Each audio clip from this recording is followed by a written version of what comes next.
উপন্যাস ডায়েরি চ্যানেলের পক্ষ থেকে আপনারা শুনছেন ডাকপ্রিয়র চিঠি। লিখেছে রিক্তা ইসলাম মায়া, কণ্ঠে আমি তাসনোভা। পর্ব 40। সুফিয়া চোখকে নিয়ে হীরা চৌধুরী টেইলর্সের দোকানে এসেছে, সঙ্গে রাদিলকেও নিয়ে এসেছে। রাদিল দোকানের একটা চেয়ারে বসে মাথা নুয়ে ফোন স্ক্রল করছে, দুহাত উড়োতে ঠেকানো। হীরা চৌধুরী নূরজাহানের ব্লাউজের মাপগুলো টেইলরকে বোঝাচ্ছে। সুক ও সুফিয়া দুজনই পাশে দাঁড়িয়ে। পরিচিত দোকান হয়, দোকানদার বেশ আপ্যায়ন করছে সবাইকে কোকা কোলা ড্রিঙ্কস দিয়ে। সুখ খেতে খেতে হীরা চৌধুরী পাশে দাঁড়ায়। রিফাত ও মারিদ দুজনের বিয়েতে অনেকটা কেনাকাটা করা হয়েছে সুখের। সেসব জামাগুলো আনস্টিচ জামা বানানো হয়নি, তখন সেগুলো এখন নিয়ে এসেছে। বাড়িতে আবারও আফিয়ার বিয়ের অনুষ্ঠান হবে, তখন এই জামাগুলো পরবে সুখ। সেই ভেবেই সুখ বেশ কিছু জামা নিয়ে এসেছে সঙ্গে করে। সবসময় জামার মাপে জামা দিয়ে যায় টেইলার্সকে। এবার সে ভুলে গিয়েছে পুরাতন জামা আনতে। সুফিয়ার ক্ষেত্রেও সেম, নিজের জামার সাথে আরেকটা জামা আনতে ভুলে গিয়েছে। সেজন্য টেইলার্সকে নতুন করে নিজের মাপ দেয়। মুশফিক সুফিয়ার মাপ লিখে সুখের ডাকটাই সামনে আসতে মুশফিকের ডাকে রাদিল ফোন থেকে দৃষ্টি সরিয়ে সামনে তাকায়। মুশফিক ছেলেটা বয়স 24-25 বছরের হবে, দেখতে হালকা পাতলা গড়নে। সুখ মুশফিকের সামনে এগোতে রাদিল ঠাস করে উঠে যায়। সুখের হাত টেনে মুশফিকের থেকে সরিয়ে নিয়ে বলে, ননসেন্সের মতো কাজ করছিস কেন? সুখ বুঝতে পারে না সে কি করেছে। পাল্টা প্রশ্নে সুখ বলে, কি করেছি আমি? হাত টানছেন কেন? হীরা চৌধুরী কপাল কুঁচকায়। রাদিল সুখকে বাধা দিচ্ছে কেন প্রথমে বুঝতে পারে না। পাশ থেকে সুফিয়া ছটপট বলে, কি হয়েছে রাদিল ভাই? সুখ কি করেছে? ও শুধু জামার মাপ দিচ্ছে, তুমি বাধা দিচ্ছ কেন? রাদিল বিরক্তিতে নাকমুখ কুঁচকে রেখেছে। সব কয়েকটা স্টুপিডের দল, ছেলে মানুষ গায়ে হাত দিয়ে জামার মাপ নিবে সেটা বলেছে, কিছুই হয়নি। পাশ থেকে মুশফিক ছেলেটি বলে, রাদিল ভাই সুকাপা জামার মাপ না দিলে তো আমরা জামা বানাতে পারবো না। রাদিল বেশ চেতে গিয়ে বলে, না পারলে নাই, আপনাদের যেমন চাই বানাতে তাই বানিয়ে দিবেন। রাদিলের কথায় বিরোধ করে সুখ তাৎক্ষণিক বলে, এই না মুশফিক ভাইয়া, আপনি না ওনার কথা শুনবেন না, আমি আপনাকে মাপ দিব জামার। রাদিল ছোঁয়া শক্ত করে সুখের হাতটা শক্ত করে মুঠোয় চেপে সুখকে শাসিয়ে বলে, তোরে থাপড়িয়ে গাল ফাটিয়ে দেবো বেয়াদব। বলছি না জামার মাপ দেওয়া লাগবে না, কথা শুনিস না কেন? আরে ভাই কি হয়েছে আপনার? আমার জামার মাপ না দিলে সবগুলো জামা নষ্ট হয়ে যাবে। আপনার কথা শুনে এখন কাপড় নষ্ট করব আমি? জান তো ভাই, আপনি শুনবো না আপনার কথা, যান। রাদিল ভয়ঙ্কর রেগে যায়। তার একটাই সমস্যা, সহজে সে কারোর সাথে রাগে না, ছাড় দেয়। কিন্তু একবার রেগে গেলে তখন আর মাথা ঠিক থাকে না। রাদিল যে বলেছে সুখ জামার মাপ দেবে না মানে দেবে না, কথা ওখানেই শেষ। সুখের জেদে রাদিল রেগে যাচ্ছে। এই মুহূর্তে রাদিল ইহজীবনেও দেবে না কেউ সুখের গায়ে হাত দিয়ে ওর জামার মাপ নিক। দরকার পড়লে সে এই জামা কাপড় ছিঁড়ে ডাস্টবিনে ফেলে দেবে, তাও সে দেবে না। হীরা চৌধুরী, সুফিয়া ও দোকানদার সবাই বোকার মতো তাকিয়ে। রাদিল সামান্য বিষয়ে কেন বাড়াবাড়ি করছে বুঝতে পারছে না। সুখ জামার মাপ না দিলে টেইলর জামা বানাবে কিভাবে? এত দামি জামা কি আর মাপ ছাড়া বানানো যায়? রাদিল এক হাতে সুখের হাত চেপে ধরা অবস্থায় টেবিলের উপরে থাকা জামা কাপড়ের ব্যাগ ছিটকে ফেলে ফ্লোরে মেজাজ খিচিয়ে বলে, এইসব ভালচাল কিছুই বানানো লাগবে না তোর। কথা বললে কথা শুনিস না, বেয়াদব হয়েছিস একটা অসভ্য মেয়ে। এতক্ষণ বাদে হীরা চৌধুরী অবশেষে কথা বললেন, রাদিল থাম, কি হয়েছে তোর? সুখ জামার মাপ না দিলেই টেইলর বানাবে কিভাবে? এত সমস্যা হলে ওর বাসা থেকে এক্সট্রা জামা আনলো না কেন তাহলে? ভুলে গিয়েছে বেচারি। সুখ তন্দা খেয়ে রাদিলের রাগান্বিত মুখটার দিকে তাকিয়ে রইল। সুখ সবসময় ভাবতো রিফাত, মারিদ ও রাদিলের মধ্যে ভালো ভদ্র ছেলেটা হচ্ছে রাদিল। সে ভদ্রলোক, হীরা চৌধুরী শান্তশিষ্ট ভালো ছেলে যে জীবনে রাগ করতে পারে না। কিন্তু এখন মনে হচ্ছে সুখের ধারণা ভুল। শুধু ভুল না, বাড়াবাড়ি রকমের ভুল ধারণা করে এসেছে এতকাল রাদিলকে নিয়ে। রাদিল মায়ের কথার উত্তর দিল না। তাৎক্ষণিক দোকানদারের গলা থেকে ছিনিয়ে নেওয়ার মতো করে কাপড়ের ফিতাটা টেনে হীরা চৌধুরী হাতে দিয়ে বলে, একটা ননসেন্সের মতো আমার সময় নষ্ট করার কোনো মানে ছিল না আম্মু। সুখ না হয় স্টুপিড, কিন্তু তোমার কাছ থেকে তো আমি ম্যাচিউরিটি আশা করেছিলাম। সুখকে ধাক্কা দিয়ে হীরা চৌধুরীর কাছে দেয়। সুখ হীরা চৌধুরীর গায়ে পড়তে হীরা দুপাশে দু হাতে সুখকে ধরে। হাতের ফিতাটা রাদিলের চলে যাওয়ার দিকে বাড়িয়ে হীরা চৌধুরী বলল, আরে এই ফিতা দিয়ে আমি কি করব? বলে যা রাদিল। ওর গলার ফাঁস দিয়ে মেরে ফেলেন। হতবাক ও বিস্মিত হয়ে সুখ, সুফিয়া ও দোকানদার সকলে রাদিলের চলে যাওয়ার দিকে তাকিয়ে রইল। অকারণে রাদিল কেন সুখের উপরে রেগে গেল বুঝল না। তবে সুখ বেশ অপমানিত বোধ করল। কাল রাতে মারিদ বলেছিল রাদিল ভালো ছেলে, তার কোনো গার্লফ্রেন্ড নেই। রাদিল হীরা চৌধুরীকে নিয়ে লন্ডন যেতে যাচ্ছে, সেটাও সে মারিদের কাছে শুনে আজ রাদিলের বাসায় এসেছিল। হীরা চৌধুরীকে নিজের ছবিটা দেখানোর পেছনের উদ্দেশ্যে এটাই ছিল যেন হীরা চৌধুরী সুখের পছন্দের ব্যাপারটা বোঝেন এবং রাদিলের জন্য অন্য কোথাও মেয়ে না দেখেন। কিন্তু রাদিলের আচরণে সুখ এবার কষ্ট পাচ্ছে। অকারণে এতগুলো মানুষের সামনে রাদিল অপমান না করলেও পারত, সুখের সহজে অপমান গায়ে সয় না, তবে সে খুব অভিমানী মেয়ে। সুখ চুপ করে যেতেই হীরা চৌধুরী হাতের ফোনটা অপলকে তীক্ষ্ণ চোখে দেখে দৃষ্টি ঘুরান সুখের অপমানে থমথমে মুখটার দিকে। রাদিল কেন ওনার হাতে ফিতা তুলে দিয়েছে বিষয়টা তিনি বুঝেছেন। রাদিল চায় না কোনো ছেলে সুখের গায়ে ফিতা ধরে মাপ নিক। হয়তো রাদিল সুখের প্রতি পজিটিভনেস থেকেই এমন করেছে। কিছুক্ষণ আগে যখন সুখ নিজের ছবি হীরাকে দেখিয়েছিল পাত্রী হিসেবে, তখন ব্যাপারটা হীরার কাছে সুখের ছেলে মানুষই মনে হয়েছিল। সুখ রাদিলের গার্লফ্রেন্ড এটাও বিশ্বাস করেনি, কারণ তখন রাদিল স্বীকারোক্তি দিচ্ছিল রাদিলের কোনো গার্লফ্রেন্ড নেই বলে। যদি সুখ রাদিলের গার্লফ্রেন্ড হতো তাহলে রাদিল কখনো সুখকে সামনে রেখে অস্বীকার করতো না হীরা চৌধুরীর কাছে, বরং সহজে বিষয়টা স্বীকার করে তো সুখ ওর গার্লফ্রেন্ড হয়ে বলে। রাদিল অনেক স্পষ্টবাদী মানুষ, সে কখনো কারোর সাথে বেইমানি করার মতো মানুষ নয়। আপন জনদের প্রতি তার সে খুবই যত্নশীল। রাদিল হীরার ছেলে বলে নয়, রাদিল আসলেই জেন্টালম্যান। হীরা চৌধুরী সুখ ও রাদিলের মাঝে কখনো এমন কোনো আচার আচরণ দেখেনি যার থেকে তিনি সন্দেহ কিংবা মনে করবেন ওরা দুজন দুজনকে পছন্দ করে। সুখ চঞ্চল, ছোট মানুষ, বয়স্ক, হয়তো রাদিলকে একতরফা পছন্দ করে আবেগের বয়সে সে হীরাকে পাত্রী হিসেবে নিজের ছবি দেখিয়েছে। হীরা মূলত এখন এসব চিন্তা করে চুপ করেছিলেন, বিষয়টা নিয়ে বাড়াবাড়ি কিংবা কথা বলেননি। রাদিল যখন বিষয়টা অস্বীকার করেছে তখন রাদিল আর সুখের বিষয়টা বিশেষ বিবেচনায় রাখে। কে সত্যকে মিথ্যা বলেছে যাচাই করতে চাই হীরা ভেবেছিল সুখ ও রাদিলকে কয়েকদিন নজরে রাখবে। দুজনের মাঝে আসলেই কোনো সম্পর্ক আছে কিনা জানতে চাইবে, কারণ তিনি কোনো কিছু শিওর না হয়ে পরিবারের কাছে প্রস্তাব রাখাটা ঠিক হবে না। সুখ ছোট, কিন্তু রাদিলের বিয়ের বয়স হয়েছে, রাদিলকে বিয়ে করানো জরুরি। আবার সুখের পরিবারের প্রস্তাব দেওয়ার পর যদি সুখ বলে সে ছেলে মানুষই করে মজার চলে হীরাকে রাদিলের পাত্রী হিসেবে নিজের ছবি দেখিয়েছে, তখন বিষয়টা লজ্জাজনক হবে। মূলত এত কিছু চিন্তা করেই তিনি সুখ আর রাদিলকে কিছুক্ষণ পর্যবেক্ষণ করবেন বলে বিশেষ বিবেচনা করেন। কিন্তু ঘন্টা পেরোতে না পেরোতেই তিনি রাদিলের মাঝে সুখের জন্য পজিটিভনেস দেখেছেন। সেখানে সুফিয়াও ছিল। টেইলর সুফিয়ার মাপ নিচ্ছিল। কই, তখন তো রাদিল রিয়াক্ট করেনি। সুখের বেলা আসতেই সে তেলে বেগুনে জ্বলে ওঠে। এর মানে তখন সুখ মিথ্যে বলেনি, রাদিল আসলে সুখকে পছন্দ করে। যদি পছন্দ করে তাহলে অস্বীকার করেছে কেন? হীরা চৌধুরী তীক্ষ্ণ চোখে সুখকে দেখে নিজের সামনে দাঁড় করেন। তিনি সুখের জামার মাপ নিয়ে টেইলরকে দেন। টেইলর খাতায় লিখেছে সব। দোকানদার একজন কর্মচারী রাদিলের ফেলে দেওয়া সুখের জামা কাপড়গুলো ফ্লোর থেকে তুলে টেবিলের উপরে রাখে। হীরা চৌধুরী সুখ আর সুফিয়াকে বলেন, যা তোরা গাড়িতে গিয়ে বস, আমি আসছি। সুখকে নিয়ে সুফিয়া চলে যায়। হীরা টেইলরকে সবকিছু মাপ বুঝিয়ে দিয়ে চলে আসবেন। তখনই টেইলর মুশফিক পেছন থেকে ডেকে বলে, রাদিল ভাই মনে হয় সুকাপারে পছন্দ করে আন্টি। মুশফিক হীরাদের পরিচিত টেইলার্স, সৈয়দ বাড়ি ছোট বড় সবাই জামা কাপড় সেই বানায়। পূর্ব পরিচিত হয় সে সহজে হীরাকে এই কথাটা বলে ফেলল। এই একই বিষয়টা হীরার মাথাতেও চলছিল। মুশফিকের কথায় যেন মিলে গেল। হীরা বেশ চতুর মহিলা। তিনি পুনরায় শিওর হওয়ার জন্য মুশফিককে প্রশ্ন করেন, তোমার এটা কেন মনে হলো? উত্তরটা যেন মুশফিক মুখে নিয়ে দাঁড়িয়েছিল দেওয়ার জন্য। হীরা প্রশ্ন করার সেকেন্ডের মাথায় মুশফিক হেসে সোজাসাপটা উত্তরে বলেন, রাদিল ভাই দেখলেই বোঝা যায় আন্টি। দেখলেন না, তখন আমি সুকাপার জামার মাপ নিতে চাইছি, দেখা কেমন সেইটা গেল। এইটারে সামান্য বিষয়, এইখানে অন্য কিছু দেখলাম না। হীরা মুশফিকের সঙ্গে রাদিলের বিষয়টা এড়িয়ে যেতে চেয়েছিল, কিন্তু মুশফিক পুনরায় হীরাকে বিশ্বাস দেওয়াতে বলেন, সামান্য বিষয় না আন্টি, আপনারা এখানে আসার পর থেকে কম করে হলেও রাদিল ভাই 20 বার সুকাপার দিকে তাকাইছে। আমি নিজে দেখছি এইটা। আচ্ছা।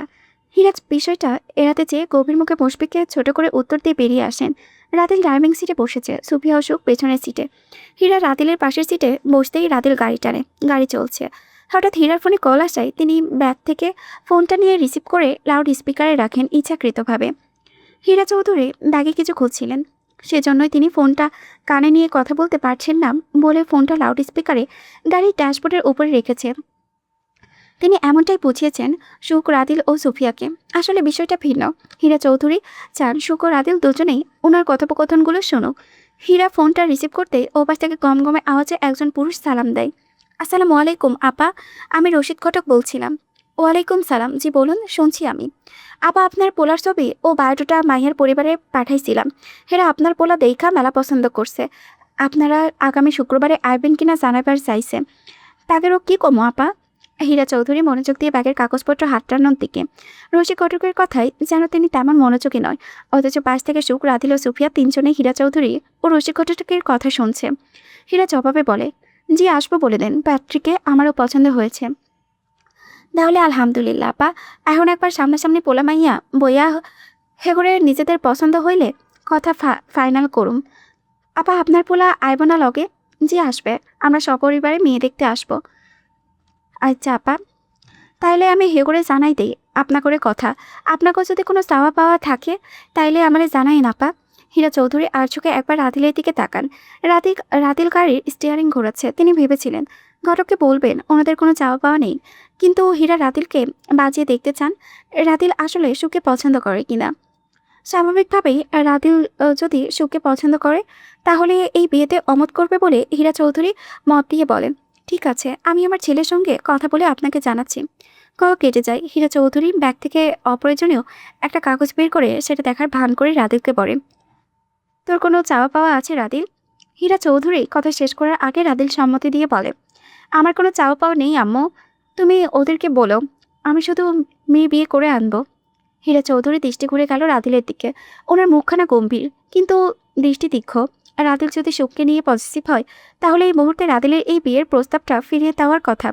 রাদিল বিয়ে করবে না এটা অস্বীকার করলে তখন তিনি বুঝতেন রাদিলের মনে সুখকে নিয়ে কিছু একটা আছে, কিন্তু রাদিল হীরা চৌধুরীকে ভুল প্রমাণ করে সরাসরি বিয়েতে সম্মতি দিয়ে দিল। হীরা চৌধুরী কি তাহলে রাদিলের মনের অবস্থা বুঝতে ব্যর্থ, নাকি শুধু সুখী রাদিলকে পছন্দ করে? হীরা চৌধুরী রাদিলকে ছোট্ট করে সম্মতি দিয়ে বলেন, আচ্ছা ওদের বলে দেব। হীরা চৌধুরীর কথা শেষ হতে না হতেই পেছন থেকে শোনা গেল সুখের উচ্ছ্বাসিত কণ্ঠ। সুখ উচ্ছ্বাস দেখিয়ে বলে, তাহলে আমরা একটা না আরও দুটো বিয়ে খাবো ফুপি, তাই না? আফিয়াপুর আগে রাদিল ভাইয়ের বিয়ে, বাপরে কি রাশি! আমার পরীক্ষা শেষ হতে না হতেই চারটে বিয়ে পেয়ে গেলাম। ফুপি তুমি কিন্তু আমাকে শুক্রবারে রাদিল ভাইয়ের বউ দেখাতে নিয়ে যাবে, আমি কিন্তু যাবো তোমাদের সাথে, কেমন? হীরা চৌধুরী এবার দ্বিধায় পড়ে ফেসে গেলেন। কিছুক্ষণ আগে মনে হয়েছিল সুখ একতরফা রাদিলকে পছন্দ করে, তারপর মনে হলো না রাদিলও সুখকে পছন্দ করে, আর এখন মনে হচ্ছে না কেউ কাউকে পছন্দ করে না। হীরা চৌধুরী ভুল ভাবছেন ওদেরকে, আসলে এরা চাইছে কি, নাকি ওনাকে শুধু শুধু পাগল বানাচ্ছে ওরা? একে অপরকে পছন্দ করলে তো এতক্ষণে রিয়াক্ট করার কথা, অথচ দুজন এমনভাবে সম্মতি দিচ্ছে যেন দুজনে কারো কিছু যায় আসে না এই বিয়েতে। সত্যি যদি তাই হয় তাহলে তখন সুখ হীরা চৌধুরীকে নিজের ছবি দেখালো কেন? সুখকে ওনার সাথে মজা করলো ব্যাপারটা নিয়ে? কনফিউজড হীরা চৌধুরী মাথা নাড়িয়ে সুখকেও বিষণ্ণ মনে সম্মতি দিয়ে বলল, আচ্ছা নেবনি। সন্ধ্যায় আফিয়াকে দেখতে আসা ছেলেপক্ষের সামনে নূরজাহানকে যেতে নিষেধ করেছে মারিদ। ফোন করে সালমাকে স্পষ্ট জানিয়েছে বাড়িতে লোকজন আসলে যেন নূরজাহান ঘরে থাকে। নূরজাহান নতুন বউ, মাত্রকাল এসেছে। আজ আফিয়াকে দেখতে আসা লোকজনের সামনে যাওয়াটা ভালো দেখাবে না বলে তিনিও নূরজাহানকে ঘরে থাকতে বলেন। বিকেল করে আফিয়াকে দেখতে লোকজন আসবে। মুনিয়া সুফিয়া দুজন মিলে আফিয়াকে শাড়ি পরাচ্ছে। সুখ ও নূরজাহান বিছানায় বসে দেখছে। নূরজাহান শাড়ি পরতে পারে না, সে মারিদের সঙ্গে বিয়ের পর একদিন ধরে রেগুলার শাড়ি পরেছে। এর আগে একবার রাসেলের সঙ্গে বিয়েতে পড়েছিল, তারপর আর কখনোই পরা হয়নি। মারিদ আসবে না বলেও পাত্রপক্ষের আগে সে বাড়িতে উপস্থিত হয়। বাড়িতে তখন সবাই উপস্থিত, আফিয়ার বাবা রবিউল শাহ বাদে। মারিদ বাড়িতে এসে রাদিলকে পেলে মাহবুব ও মকবুলের সঙ্গে বসা করে পাত্রপক্ষের জন্য অপেক্ষা করতে। মারিদকে দেখে মকবুল তাদের ডাকে সাথে বসতে। মারিদ তীক্ষ্ণ দৃষ্টি ঘুরিয়ে আশেপাশে নূরজাহানকে খোঁজে, কেউ তার কথা অমান্য করে নূরজাহানকে নিচে ডাকছে কিনা দেখে। মূলত মারিদ কাজ পেলে এসেছে নূরজাহানকে যেন কেউ পাত্রপক্ষের সামনে না নিয়ে যায় এটা নিশ্চিত করতে। মারিদ এখনো পর্যন্ত তার অপরিচিতাকে মন ভরে দেখার সুযোগ পায়নি মান অভিমানের জন্য। সেখানে অন্য কেউ তার অপরিচিতাকে দেখুক এটা তার মোটেও পছন্দ না। মকবুল ডাকছে দেখে মারিদ বলে সে ফ্রেশ হয়ে আসবে। মকবুল বাধা দেয় না। মারিদ ঘরে গিয়ে নূরজাহানকে না পেলে সে বারান্দায় খোঁজে, সেখানেও নেই। ওয়াশরুমের দরজার বাইরে বন্ধ থেকে সে বিরক্তি হয়। এই মেয়ে সবসময় মারিদের সাথে লুকোচুরি খেলে, প্রথমে ফোনে, তারপর হারিয়ে গিয়ে অবশেষে তার বউ হয়েও গায়েব হয়ে থাকে। মারিদ মানা করেছে বাইরে মানুষের সামনে যেতে, তাহলে এই মুহূর্তে অপরিচিতা ঘরে নেই কেন? কোথাও যাবে? মারিদ রাগে দরজার সামনে দাঁড়িয়ে উচ্চস্বরে নূরজাহানকে ডাকতে চেয়েও ডাকে না। মারিদের পাশে ঘরটা সুখের ঘর থেকে সবার গলার আওয়াজ আসছে, যদিও নূরজাহানের গলা শোনা যাচ্ছিল। তারপরও মারিদ ভাবল নূরজাহানের সুখের ঘরেই হবে। মারিদ সুখের ঘরের সামনে দাঁড়িয়ে টোকা দিয়ে বলে, সুখ তোর ভাবি তোর ঘরে আছে? মারিদের কণ্ঠ পেয়ে নূরজাহান চমকে ওঠে, অস্থিরতায় জেগে ধরে। সুখ তারপর হয়ে চিৎকার করে জবাব দেয়, জি ভাই, ভাবি আছে আমার সাথেই। তোর ভাবিকে বল ঘরে আসতে, আমি ডাকছি। ভাবি যাও যাও, ভাইয়া ডাকছে। নূরজাহান সবে একদিন হলো এই বাড়িতে এসেছে, এখন এই বাড়িতে উতলা হয়ে নূরজাহানকে ডাকছে। ব্যাপারটায় সবাই মুখ টিপে হাসছে। সুখ বেশ স্বাভাবিক ভাব নিয়েছে। সে সবার মতো করে এত কিছু ভাবেনি। নূরজাহান লজ্জা ও অস্বস্তিতে উঠে দাঁড়ায়। মুনিয়া হাসছে, কিন্তু কিছু বলছে না। নূরজাহান লজ্জায় পড়ে, শাড়ির আঁচলটা মাথায় টেনে ঘর ছেড়ে বেরিয়ে যায়। মারিতের ঘরের দরজায় টোকা দিয়ে বলে, আসবো? ভেতর থেকে মারিতের কোনো উত্তর নেই। নূরজাহান আরও 2-3 বার দরজায় টোকা দিয়ে ঘরে ঢুকে মারিতকে কোথাও দেখতে পায় না। মারিত ওয়াশরুমে গিয়েছে, পানির শব্দ পাওয়া যাচ্ছে। নূরজাহান অস্বস্তিতে দাঁড়িয়ে থাকে। মারিত কেন ডেকেছে বুঝতে পারছে না। মারিত নূরজাহানের ব্যবসায়িক সাহেব, এটা জানার পর থেকেও নূরজাহানের মারিতের প্রতি যেমন টান জন্মিয়েছে তেমনই অস্বস্তি করে লাগছে। দুজনের ফোনে কথা বলার সময়ও কখনো এমন কোনো কথা কিংবা সরাসরি ফিলিংস আদান প্রদান হয়নি যার মাধ্যমে দুজনের মনের কথা প্রকাশ পাবে। দুজনে ঘুরিয়ে পেঁচিয়ে কথা বলতো, দুজনের বুঝতো তারা দুজনকে পছন্দ করে, কিন্তু কখনো কেউ মুখে প্রকাশ করেনি। লাস্টবার যখন নূরজাহান গুলিবদ্ধ হয়েছিল তখন সে মারিতকে ভালোবাসে কথাটা বলেছিল, কিন্তু সেটা মারিত কিভাবে নিয়েছে নূরজাহানের জানা নেই। মারিত কাল রাতেও নূরজাহানকে সরাসরি বলেছে সে নূরজাহানকে পছন্দ করে না। হয়তো রেগে মারিত কথাটা বলেছে, কিন্তু মানুষ রাগের মাথায় নাকি সত্যি কথাই বলে থাকে। নূরজাহানের অতীতের সব কিছুর জন্য মারিতের মুখোমুখি হতে চায়। যেদিন মারিত সত্যি নূরজাহানকে সব কিছুর জন্য প্রশ্ন করবে সেই দিন নূরজাহান মারিতের সব প্রশ্নের উত্তর দেবে, তার আগে নয়। আপাতত মারিত কিছুদিন সময় নিক। সেও নূরজাহানের জন্য অনেক কিছু সাফার করেছে, সেজন্য এখন নূরজাহানের প্রতি ক্ষোভ প্রকাশ পাচ্ছে। মারিতের রাগ যখন কমে আসবে তখন সে এমনি নূরজাহানকে প্রশ্ন করবে। আপাতত নূরজাহান মারিতকে ডিস্টার্ব করবে না। নূরজাহান বেশ সময় নিয়ে ড্রেসিং টেবিলের কোনায় দাঁড়িয়ে থাকে। মারিত ওয়াশরুম থেকে বেরোলে নূরজাহানকে বেগুনি রঙের শাড়িতে দাঁড়িয়ে থাকতে দেখে সে নূরজাহানের কয়েক সেকেন্ড দেখে জোরপূর্বক চোখ সরিয়ে নেয়। বেশি দেখলে যদি নূরজাহান মারিতের মন মুছে ফেলে তাহলে সমস্যা। মারিত নূরজাহানকে অদেখা করে ড্রেসিং টেবিলের সামনে দাঁড়ায়। অফিসের ড্রেস আপ খুলে সে সাদা শার্ট প্যান্ট পরেছে, দুটো হাত কোনোই অব্দি গোটাচ্ছে।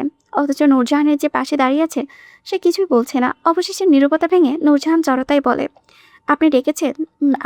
মারিত স্পষ্ট জবাবে নূরজাহানের থতমত খেয়ে যায়। মারিত তখন এতগুলো মানুষের সামনে নূরজাহানকে ডেকে লজ্জায় ফেলে দিয়েছে, অথচ এখন অস্বীকার করেছে সে নূরজাহানকে ডাকেনি। মারিত বাহাতে ঘড়ি পড়তে পড়তে বলে, এখানে কেন দাঁড়িয়ে আছেন? কিছু বলবেন আপনি? আমি কি বলবো? আপনি তো আমাকে ডাকলেন, সেজন্যই তো আসলাম। আমার মতো ফালতু সময় নেই যে আপনাকে ডাকবো। আপনার কিছু বলার থাকলে বলে বের হন, যান।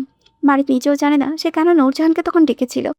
সে ঘরে এসে নূরজাহানকে দেখতে পায়নি বলে মেজাজ খারাপ হয়েছে, সেজন্য নূরজাহানকে ডেকেছে দেখতেন। এটা তো আর নূরজাহানকে বলা যাবে না। মারিত তারা কথাই নূরজাহান বলে, আপনি সবসময় এত তারা ছিলেন নাকি আমার সাথেই এমন? মারিত ঘড়ি পড়তে পড়তে তীক্ষ্ণ চোখে নূরজাহানের দিকে তাকিয়ে বলে, কেন সহ্য করতে কষ্ট হচ্ছে? আবার পালাবেন? ফন্দি করেছেন? এবার কিন্তু ছাড় পাবেন না। আপনার 14 গোষ্ঠীর জন্ম পরিচয় কিন্তু আমার কাছে আছে। আপনি একদিকে পালাবেন আর আমি অন্যদিকে সবাইকে ধরে ধরে মেরে ফেলবো। মারিত কথাটা বেশ সিরিয়াস হয়ে বলেছে, অথচ নূরজাহান মজার ছলে বলে, এত ভালোবাসেন যে আমার বিয়ে হয়ে তাদের মেরে ফেলবেন? নূরজাহানের মুখে ভালোবাসি কথাটা শুনে মারিত বিরক্তি প্রকাশ করে। নূরজাহানকে উপহাস্য করে মারিত বলে, আপনি এই দুনিয়ার লাস্ট ব্যক্তি হবেন যাকে আমি ভালোবাসতে যাব। মারিতের উপহাসে নূরজাহান দৃঢ় গলায় জবাব দেয়, আমার মনে হয় লাস্ট না ফার্স্ট ব্যক্তি আপনার, তাই না? সত্যটা ধরা পড়ে যাবে সেজন্য মারিত রেগে যায়। আঙ্গুল তুলে নূরজাহানকে শাসিয়ে বলে, নিজের লিমিটে থাকুন, ওকে? নূরজাহান চুপ করে যায়। সে খুব কষ্টে নিজের হাসি আটকাচ্ছে। মারিত এত রেগে যাচ্ছে। নূরজাহান যে মারিতের মনের অবস্থা কিছু হলেও বুঝতে পেরেছে। সেটা মারিতের সহ্য হচ্ছে না। মারিত রাগান্বিত ভঙ্গিতে কাবার্ড খুলে নূরজাহানের জন্য কেনা ফোনটা বের করে। এটা মারিত সেদিনই থানচিতে নিয়ে গিয়েছিল। ভেবেছিল নূরজাহানের বিয়ের প্রথম রাতে নূরজাহানকে দেবে, কিন্তু মারিত রাগ করে চলে আসায় দিতে পারেনি। হাসান নূরজাহানের সঙ্গে কথা বলতে বেশ কয়েকবার মারিতকে কল দিয়েছে। তখন মারিতের মাথায় এসেছে নূরজাহান তার পরিবারের সঙ্গে কথা বলতে পারছে না। মারিত ফোনে সিম প্রয়োজনীয় সবার নাম্বার, ইমো, হোয়াটসঅ্যাপ সব কিছু সেট আপ করে দিয়ে যাতে নূরজাহান নিজে পরিবারের সঙ্গে ভিডিও কলে কথা বলতে পারে। মারিতে রাগান্বিত ভঙ্গিতে কাবার থেকে ফোন নিয়ে নূরজাহানের দিকে বাড়িয়ে দিয়ে বলে, এটা আপনার বাবা আপনার সাথে কথা বলতে চাচ্ছে। ফোনে সব কিছু সেট আপ করা আছে, আপনি কথা বলে নেবেন। নূরজাহান অবাক চোখে তাকিয়ে মারিদের থেকে দামি ফোনটি নেয়। নূরজাহান কখনো কেউ ফোন চালাতে দিত না।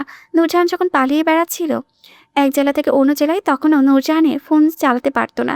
নূরজাহান যে ফোনটা দিয়ে মারিদের সঙ্গে কথা বলতো সেই ফোনটা নূরজাহানের সিলেটের একটা বাসে কুড়িয়ে পেয়েছিল। ফোনটা উপকারী হবে ভেবে নূরজাহান কখনো ফেলেনি। সেই ফোনই মূলত নূরজাহান মারিদের সঙ্গে কথা বলতো। নূরজাহান ফোনটা হাতে নিয়ে অবিশ্বাস্য গলায় বলে, এটা আপনার? না, পাশের বাসার ভাবি। আপনি কিনেছেন? না। তাহলে কে কিনেছে? রাস্তায় কুড়িয়ে ফেলেছিলাম, সেজন্য আপনার জন্য নিয়ে এসেছি। এবার হয়েছে, আর প্রশ্ন করবেন না, সরুন। নূরজাহান ফোনটা হাতে নিয়ে ঠোঁট কামড়ায়। ফোনটা পেয়ে বেশ খুশি হয়েছেন। মারিত গায়ে পারফিউম মাখিয়ে নূরজাহান ফোন ওপেন করে বলে, আপনার নাম্বার আছে ফোনে? কেন? নূরজাহান তীক্ষ্ণ গলায় পাল্টা প্রশ্ন করে। মারিত পারফিউম মেখে শেষে চলে যেতে যেতে বলে, আপনাকে ব্লক করে রেখেছি তাই।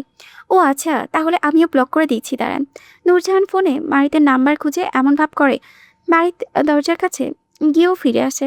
নূরজাহানের কথায় নূরজাহানের হাত থেকে ঠাস করে ফোনটা ছিনিয়ে নিয়ে দাঁতে দাঁত পিষে বলে, আমাকে ব্লক করে কি করতে পারবেন আপনি? বিয়ে করে ঘরে তুলেছেন, আর আপনার ফোনে ঢুকতে পারবো না মনে করেছেন? আচ্ছা তাই, তাহলে নিন, নাম্বারটা ফোনে ঢুকিয়ে ফেলুন, দেখি কেমন পারেন আপনি। মারিতের কথায় মারিতকেই ফাঁসিয়ে দেয় নূরজাহান। মারিত বেশ রাগান্বিত চোখে নূরজাহানের দিকে তাকিয়ে ফোনটা ঢিল মেরে ফেলে দেয় বিছানায়। অপরিচিতা তার চিন্তাভাবনার চেয়েও দুর্দান্ত চালাক। প্রতিবার মারিতকে কিভাবে যেন নিজের মাঝে ফাঁসিয়ে নেয়। মারিত আঙ্গুল তুলে নূরজাহানকে শাসিয়ে বলে, আপনি আমার থেকে দূরে থাকবেন, বুঝেছে? নূরজাহান বেশ উদাসীনভাবে মারিতের কথায় উত্তর দিয়ে বলেন, কতক্ষণ দূরে থাকতে হবে? সারা জীবন। সেটা তো আমার মৃত্যুতেই সম্ভব ব্যবসায়িক সাহেব। মারিত রেগে বেরিয়ে যায়। নূরজাহান মারিতের চলে যাওয়ার দিকে তাকিয়ে বিছানা থেকে ফোনটা নিয়ে বারান্দায় যায়। ফোনটা পেয়ে সে ভীষণ খুশি। মারিতের কথা মতো ইমো কেটে মাচিদের বউ নদীর ইমো কন্ট্যাক্ট করে বের করে ভিডিও কল করে। বেশ সময় নিয়ে কথা বলে পরিবারের সঙ্গে। হাসান, আলেহা, তারানুর, আসানুর, নদী সবাই জানতে চায় নূরজাহানের শ্বশুরবাড়ির মানুষজন কেমন, নূরজাহানের সঙ্গে তাদের আচরণ কেমন। নূরজাহান বরাবরের মতোই শ্বশুরবাড়ির প্রশংসায় পঞ্চমুখ।